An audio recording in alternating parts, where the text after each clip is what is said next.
On July 19, 2025, deep in the gorges of Nyingchi near the India-China border, China detonated more than just one rock. It may have detonated a geopolitical tremor.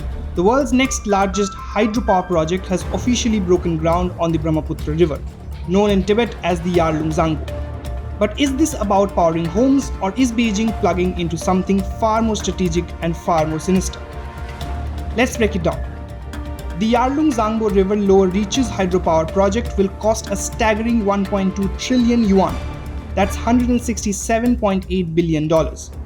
It involves 5 cascade hydropower stations and promises to churn out over 300 billion kilowatt hours of electricity per year. That's enough to power 300 million people, more than the population of the United States. Move over 3 gorges. This new behemoth is poised to be the largest dam in human history. See, India is rightfully and highly concerned about this dam on the river Yarlung Zangbo, which in India is, we call it the Brahmaputra river. This is a huge project. It has massive implications for, environment, the soil. It has massive implications for the amount of waters we get into Arunachal and Assam. See, normally there are agreements between upper riparian countries and downstream riparian. We are downstream. The river is flowing down towards us, right? So there's a convention of sharing data. There's a convention of sharing the concerns of both sides, the upper and the downstream, so that there is equity. Now, in this matter, this dam is so big, it's going to cost around $140 billion, which is around, let's say, 15 lakh crore Indian rupees. It is bigger than the Three Gorges Dam, which so far has been the largest dam of its kind, a series of dams, which is visible from high above in space also. So this will be bigger than that, and it's supposed to generate, I think, around 300 million kilowatt hours, which is like maybe 300,000 gigawatt, which is a huge capacity. Now, a dam of this size has various problems for India. One, China will and could control the flow of water. We may get less water for drinking water and irrigation both, right?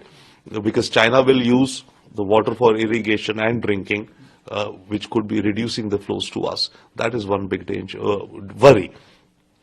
The second worry is that a project of such size and infrastructure will definitely have an impact on the underlying soil and the rocks and the terrain, which could unsettle some of the ecology, some of the seismology, which could end up even causing earthquakes, right?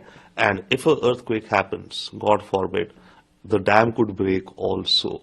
If a dam breaks, earthquake itself will have major damage and repercussions. But what's truly jolting isn't just the scale, it's the location. The dam sits right where the Brahmaputra makes its ironic U-turn, just before slipping into India's Arunachal Pradesh, a region China claims as South Tibet. Coincidence? Hardly. This is strategic hydro-positioning. This is control at the tap. India isn't amused.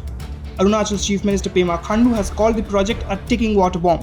क्योंकि China इसको लेके एक water बम की तरह भी वो लोग use कर सकते हैं, तो इसको चलते अभी वहाँ के जो हमारा आदि जो ट्राइब्स है उनके साथ में भी सरकार हम लोग वहाँ पे डिस्कशन कर रहा है. तो अभी हमारे लेवल में एक मीटिंग बहुत ही जल्दी मैं फिक्स करने वाला हूँ इसके बारे में और भी अवेयरनेस लोगों को देने के लिए. तो हम क्या कर सकते हैं? हम सिर्फ प्रोटेस्ट तो करके बैठ नहीं सकते, क्योंकि चाइना तो सुनेगा नहीं. उनको परसुएड करने के लिए क्या करना पड़ेगा फिर? अभी चाइना को कौन समझाएगा? तो चाइना को तो हम लोग समझा नहीं पाएंगे. तो उससे अच्छा तो हम लोगों का अपना डिफेंस मैकेनिज्म, जो अपना तैयारी हम लोग को करना चाहिए. तो उसके लिए हम लोग पूरे अभी लगे हुए हैं, एंड आई एम ऑप्टिमिस्ट कि लोग भी इसमें साथ देंगे. ऑपरेशन सिंदूर के बाद में ऑब्वियसली, क्योंकि हम लोगों को तैयारी तो हम लोगों को पूरा करना है, और आर्मी की ओर से सारा तैयार है. अरुणाचल प्रदेश में जितने भी जो हमारा जो बॉर्डर्स में तिब्बत के साथ में जो सेंसिटिव बॉर्डर्स जहाँ है वहाँ पे मैन पावर का जो तैनात जो करना है वो ऑलरेडी आर्मी की ओर से सारा तैनात है वहाँ पे. तो ऑपरेशन सिंदूर के बाद में अरुणाचल को लेके चाइना की ओर से ज़्यादा मेजर ग्राउंड में अभी तक कुछ हरकत तो हुआ नहीं. मगर अगर होता भी है तो हमारे अपना आर्म फोर्सेस हमेशा तैनात है वहाँ पे. हमारे अरुणाचल के जो रेसिडेंट्स हैं उनमें ज़रा एंग्जाइटी रहता होगा कि चाइना इतना बिल्कुल आर्मी इतना पास में है और ऑपरेशन सिंदूर हुआ, पता चल गया उनका इंटेंशंस क्या है, कभी भी कुछ भी कर सकते हैं. कुछ एंग्जाइटी रहता है?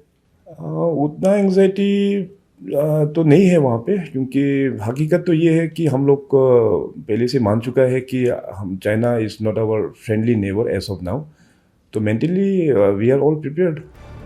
Why? Because China can now regulate the very lifeline of northeastern India. Sudden water releases could mean flash floods. Prolonged diversions could choke crops, dry out plains, and kill ecosystems across Assam and Arunachal. From an engineering marvel to an ecological menace, that's the fear downstream. China, of course, denies all this. It claims the project is all about green energy and insists it will not harm downstream flows. It cites existing bilateral mechanisms like the 2007 expert-level mechanism for flood data sharing. But let's be honest, trust has eroded, especially since China has in the past suspended hydrological data sharing during periods of border tension. And here's where things get even murkier. Pakistan is watching with popcorn in hand. You heard that right.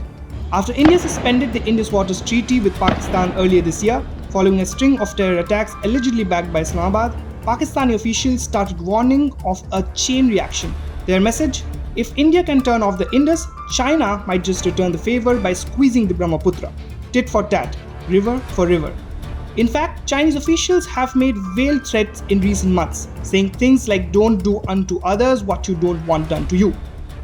Well, a couple of points. One is that China will never do what India is doing against the people in Pakistan, try to deny water in the Indus River to the people in the downstream in Pakistan.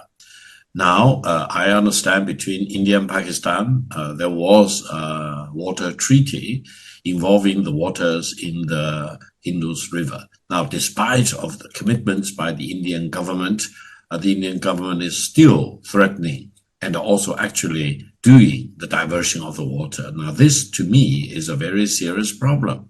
Now, for the three countries, China, India, and Pakistan, and as far as Pakistan is concerned, it mostly involved the water in the Indus River in the west.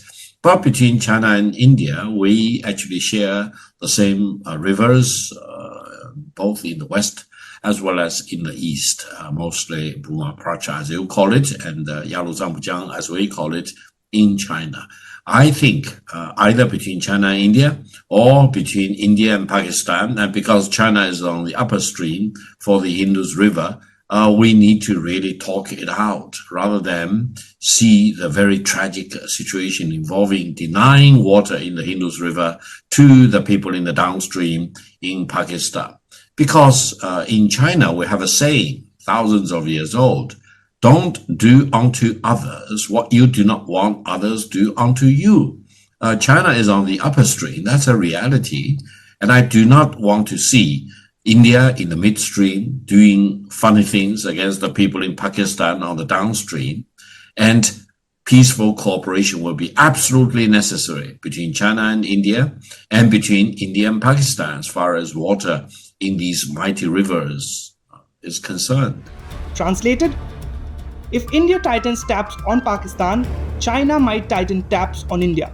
That's not diplomacy, that's hydro-blackmail. Meanwhile, India is scrambling to respond. The Siang Upper Multipurpose Project in Arunachal is being fast-tracked, but it's David versus Goliath. India is building to counter potential water shocks. China is building to dominate. And both sides know the Brahmaputra is no ordinary river.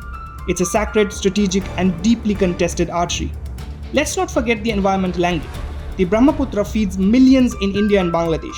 It fertilizes farms, sustains biodiversity, and floods with predictable rhythm. Tinkering with it upstream means tampering with food security, soil fertility, and indigenous livelihoods. And did we mention, the dam is being constructed in an earthquake-prone Himalayan zone. One tremor and the entire structure could collapse, triggering catastrophe downstream. So here we are. China is pitching the dam as a symbol of sustainability, but India sees it as a potential hydrological weapon. Pakistan sees it as leverage, and millions downstream see it as a looming threat. In a world with no binding water-sharing treaty on the Brahmaputra, this dam represents more than megawatts. It symbolizes unilateral control, strategic dominance, and possibly revenge. So here's the question. Is China electrifying Tibet or weaponizing water? With Rishika Aradhya, Bureau Report, India Today Global.